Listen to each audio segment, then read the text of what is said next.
जय जय दाता आनंद साईं, जय जय दाता आनंद साईं। ओम साईं आदि गुराय नमः। ओम श्री साईं परम गुराय नमः। माया के चक्कर में पड़कर बिरथा जन्म है दियो गवा, लंबी नींद में सोए रहो है मूर्ख अब साईं अपना। इतनी आयु बीत गई है अब क्यों गाफिल सोता है, इतना तो अब लुटा दियो है बाकी भी क्यों खोता है।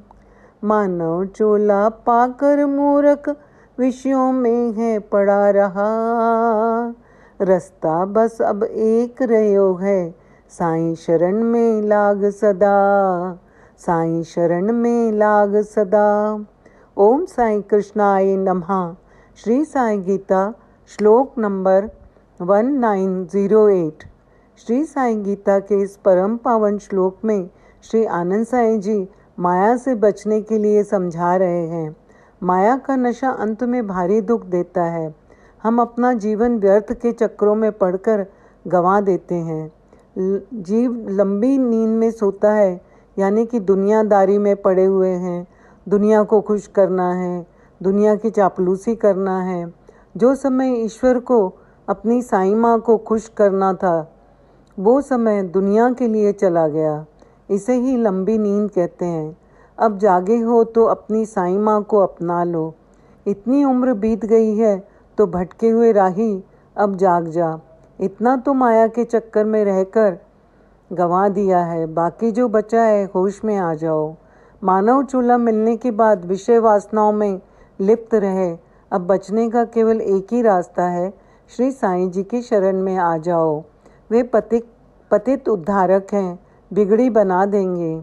आज आपको एक प्रसंग सुनाती हूँ कि माया के पीछे इंसान कितना अंधा हो जाता है। एक सेठ था, बर्तनों को किराए पर देता था।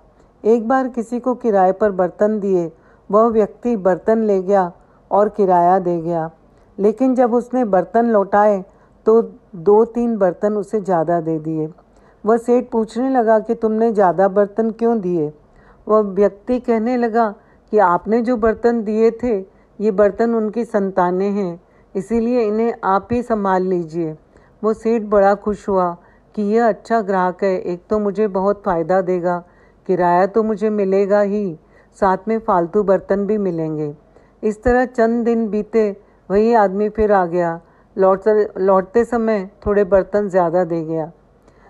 सेठ बड़ा खुश हुआ। 1 महीने बाद वो व्यक्ति फिर सेठ के पास आया और कहने लगा, मेरे घर कुछ खास मेहमान आने वाले हैं, अतः कृपा करके आपके पास जो चांदी के बर्तन हैं मुझे दे दीजिए। पहले तो सेठ कुछ सोच में पड़ गया, फिर सोचा इस बार चांदी के बर्तन ज़्यादा मिलेंगे और उसने चांदी के बर्तन दे दिए। समय बीतता गया, लेकिन वह व्यक्ति चांदी के बर्तन लौटाने नहीं आया।